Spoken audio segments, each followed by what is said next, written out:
Hello, loves. It's Nina Kovner with Passion Squared. Welcome back to the podcast.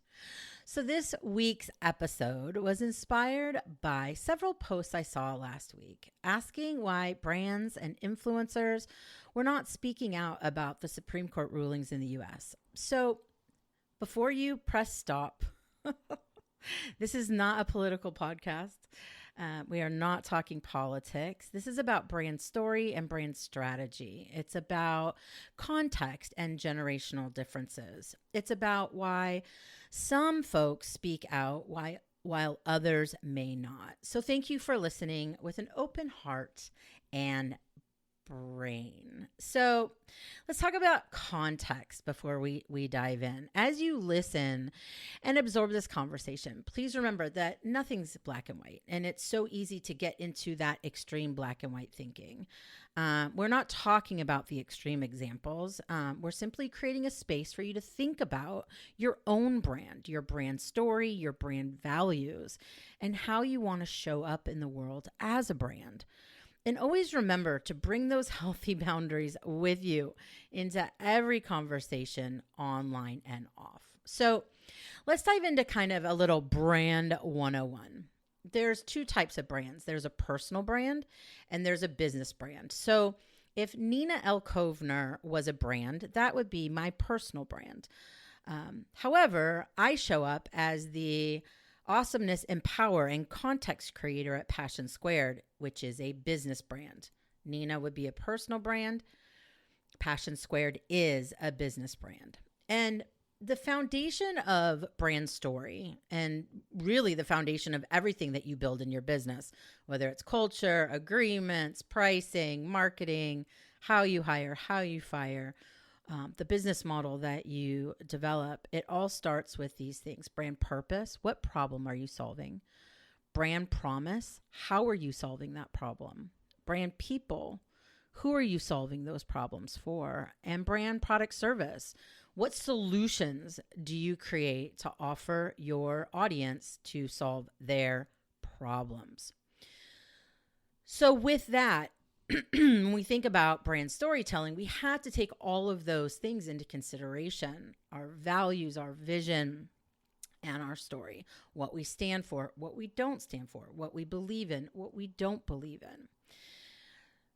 And then we have generational differences. Now, I'm Gen X, so I come from the sit down and shut up generation where we were taught. And again, I'm speaking generally, I'm not speaking in extremes nor specifics, but generally, we were taught that you don't talk about quote unquote politics or religion outside of the home. That was just kind of the generational position. Now, my personal family was very different, but that's not what we're talking about on today's episode. Millennials were like, hey, I think we need to talk about this more. Should we be talking about this more? This needs to be talked about more.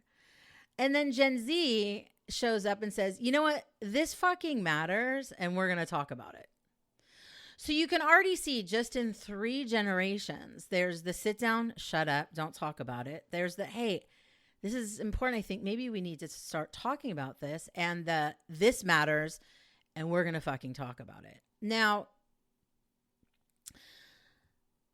knowing all that, you have to look at going back to brand purpose, promise, people, brand purpose, promise, people, and really think about your audience and back to brand story, vision, and values.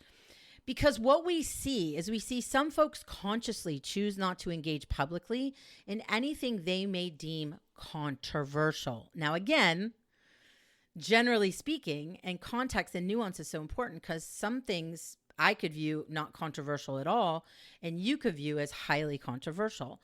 We bring these perspectives based on our lived experiences, based on what we were exposed to, based on how we designed our brand. And then there's some folks that don't even know what to say or how to say it. There's a lot of folks that live in fear of not saying the right thing. Now, some of that comes from perfectionism. Some of that comes from not having clarity around brand purpose, promise, people, vision, values, right? And then there's another group of folks that are scared they'll lose their business by saying something that, again, is deemed, quote unquote, controversial. So those are some of the views and the ideas and the perspectives to look at when we ask that question. Why isn't so-and-so standing up and talking about this? Why didn't so-and-so make a statement about this? And we're not here to judge or tell you what to do. That's not how we coach.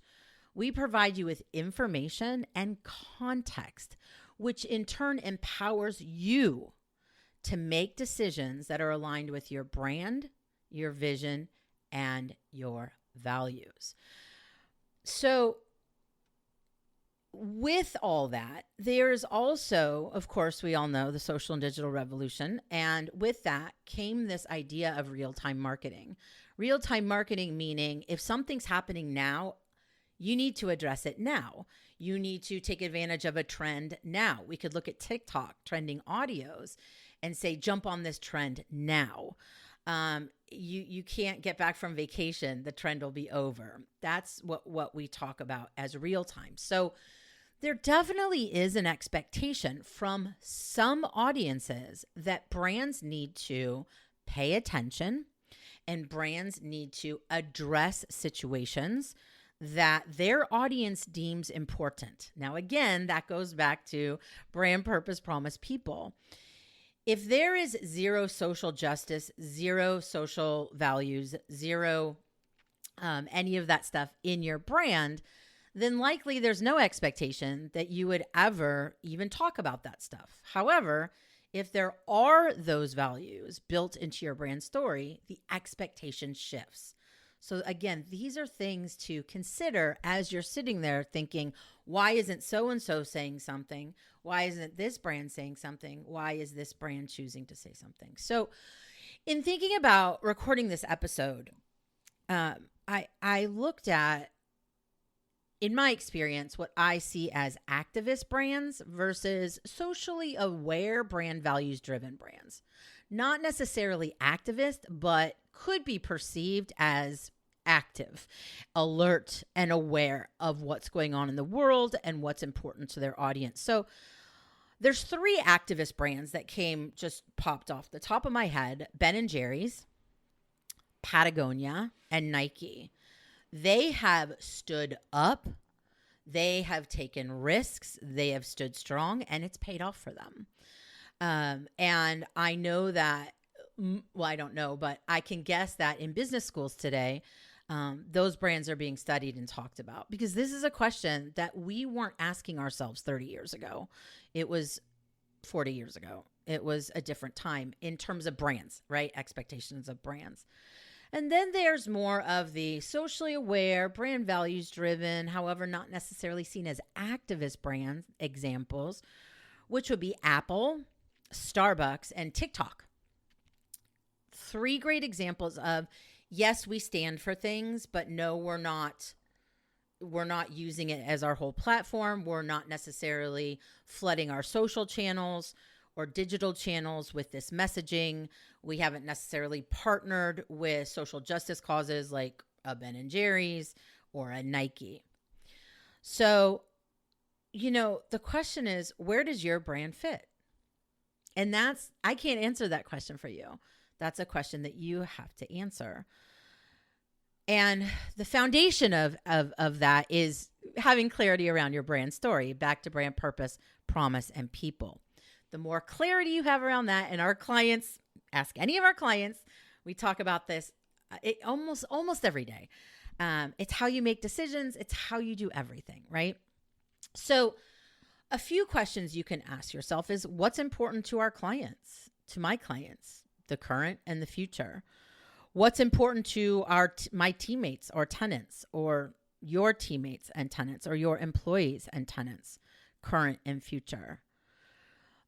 It's important to understand that as you build a brand story. It's important to align your decisions with those promises. And that goes back to expectations, right? If you're going to set the expectation for involving social justice issues, civil rights issues, human rights issues, equal rights issues into your brand story, there is then an expectation, and you need to be consistent with that and keep that promise. You don't need to be an activist brand to have human rights as part of your brand values. A great example is Passion Squared. I would not at all consider Passion Squared an activist brand. I wouldn't even consider myself personally as an activist. However, I am active and I do stand up, and I do, I definitely do things in my personal life that align with my values in fighting for equal rights, civil rights, and human rights. And some of that has been blended into the Passion Squared brand. We've been very clear since day one. We do not and will not and will never and have never chosen to politicize rights. Even though governments choose to do that, even though there's narratives that choose to do that, we will not engage in that. We believe in equality. And with that, it's very clear what that means, right? It's very clear what that means. And so while I don't consider us at all activists, I do consider ourselves consistent and very clear on our brand promise. And it's very interesting because a lot's changed just in the last 2 years. And I know that many of you have felt that shift as well. And it wasn't just the pandemic. It was many different things that really kind of peaked, I would say, in the last couple of years. And a topic I've talked about forever and ever and ever is misinformation and disinformation. And that really peaked at the beginning of the pandemic. And we lost some incredibly valuable clients that have been with us for years over things like creating safe in your salon protocols and guidance. We made masks to support small businesses and employ some of our clients whose businesses were closed. And we had clients that got so upset that we made masks, and so upset that we were recommending following the guidelines that were set in each market, that we actually lost clients over that. And it was heartbreaking. And it's something that I never would have even imagined could happen 3, 4, 5, 6, 7, 8 years ago. We've always been clear on where we stand, and we love all of our clients equally. We don't talk about politics. Again, we choose not to politicize human rights, civil rights, or equal rights just because other folks choose to do so. So when you do business with Passion Squared, you know that you're going to be loved, accepted. We are an inclusive space. We are a respectful space. We practice healthy boundaries, and you know where we stand. And your content is your marketing. So I, have been very aware of that since we started a little over 10 years ago. And so our content's been consistent in how we show up in the world and what we stand for as a brand. We also stand for truth. We also stand for honesty. We also stand for empowerment and empowering you to make decisions that are aligned with your brand story, vision, and values. So we've been consistent, but I know the world's changed, and you've seen the world change. And that means it's really important for you at this time to have that clarity around your brand story, to have that clarity of how you want to show up as either a personal brand or a business brand in the world today. And that's the work, right? That's the work. And I know there's pressure.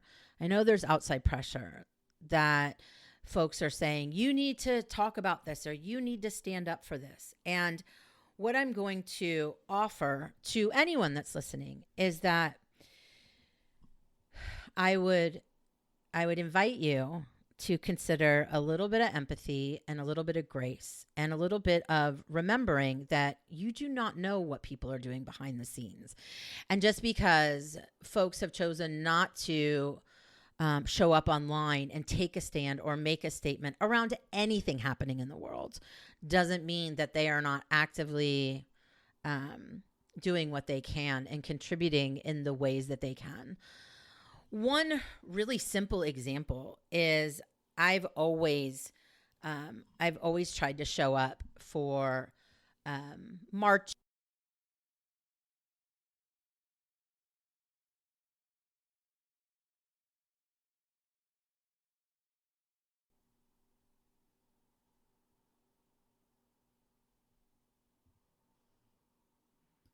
One example is I've always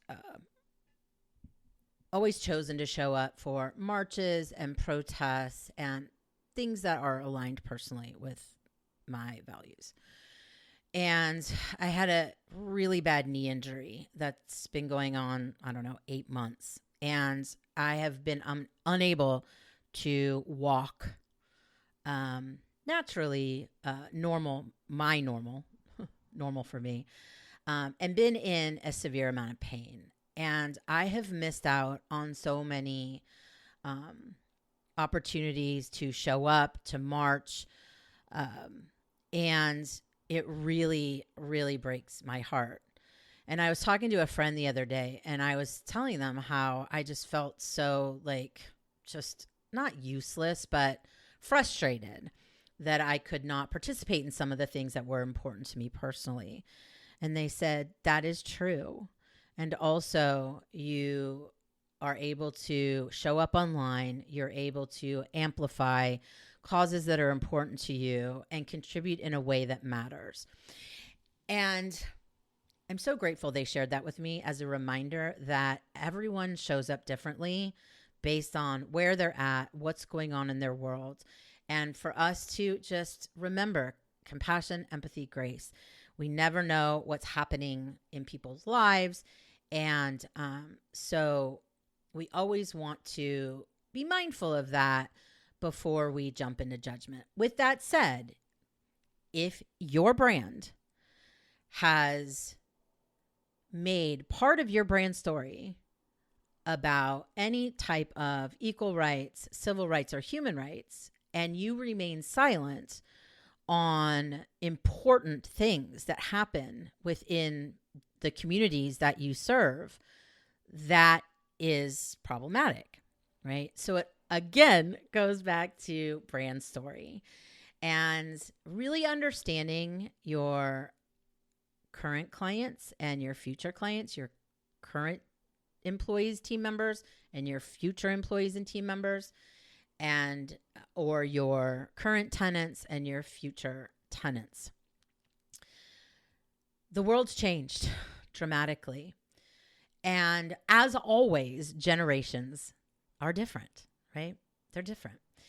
And the one thing that I have learned over the last, I would say, 15 years is the future generations are very different than the generation I was raised in.